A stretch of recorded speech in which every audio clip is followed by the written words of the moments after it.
Hello મિત્રો, અમે આવી ગયા છે નવા વ્લોગમાં. બધાને રામ રામ. આ બાજુ મિત્રો જોવો છો, આ બાજુ અમારા ગટ્ટુ છે, માંડવી ફોલવાનું ચાલુ છે સિક્કી બનાવવા માટે મિત્રો. અહીંયા જોઈ શકો છો. અહીંયા છે થાળી, અહીંયા થાળી છે મિત્રો. આ માંડવી ફોલેલી છે, જોઈ શકો છો. માંડવી ફોલે છે ગટ્ટુ અને વિશાલ, બે જણા. આ વિશાલ ને મમ્મી શાક બનાવે છે મિત્રો. જોવો છો, બોલો તો છોકરાઓ. તમે શું કામ કરો છો વિશાલ? જોવો તો આ વિશાલ ને ગટ્ટુ શું કામ કરે છે? ખાલી બતાવ, શું કામ કરો છો? જોવો છો મિત્રો, માંડવી ફોલવાનું ચાલુ છે સિક્કી બનાવવા માટે. જોઈ શકો છો. ચાલો મિત્રો, જોઈ શકો છો. તમે લાઈક કરજો, આમ લાઈક કરજો, સબસ્ક્રાઇબ કરજો, લાઈક કરજો, સબસ્ક્રાઇબ કરજો. માંડવી ફોલો બતાવો.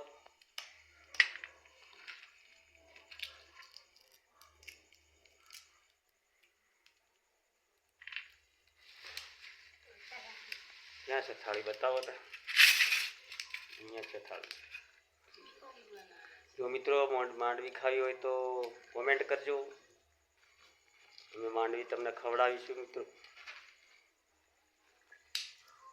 ગટ્ટુ કે માંડવી? હેલો માંડવી તમારે ખાવું હોય તો કોમેન્ટ કરજો. આવજો, અમારા વિડીયો જોજો બધા. અમારો વિડીયો જોજો બધા.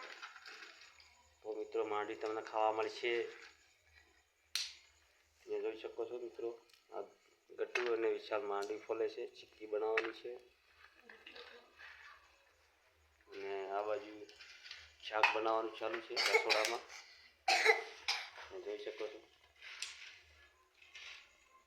મિત્રો. અહીંયા જોવો છો, આ માંડવી દેખાડે છે, સરસ માંડવી છે મિત્રો. જોવો, આ ગટ્ટુ ફોલે છે અમારે માંડવી. બે ભાઈ ફોલવા બેઠા છે. આ બાજુ વિશાલ ને મમ્મી રસોઈ બનાવે છે. શું બનાવ્યું કૈલાશ રસોઈમાં? બતાવો તો મિત્રોને, બતાવો તો શું છે, શેનું શાક બનાવ્યું છે? તો જોઈ શકો છો મિત્રો, લીલી ડુંગળીનું શાક છે મિત્રો. આ જોઈ શકો છો તમે, લીલી ડુંગળીનું શાક છે મિત્રો. હા, તો શાક બની ગયું છે મિત્રો. ગેસ ઉપર બનાવે છે મિત્રો, સગડી છે. જોઈ શકો છો, અમારે કૈલાશબેન બનાવે છે રસોઈ. રોટલા બની ગયા છે મિત્રો. અમારા રોટલા ઢાકેલા છે, બતાવવા નથી તમને, પણ બાજરાના રોટલા છે મિત્રો. તો ચાલો મિત્રો, આ વ્લોગ પૂરો કરીએ છીએ. બધાને રામ રામ. અમારો વિડીયો જોજો મિત્રો, અને લાઈક કરજો, શેર કરજો અને કોમેન્ટ તો જરૂર કરજો મિત્રો. આ માંડવી ખાવી તો કોમેન્ટ કરજો. માંડવી ફોલવાનું ચાલુ જ છે, સિક્કી બનાવવાની છે મિત્રો. થેન્ક યુ મિત્રો.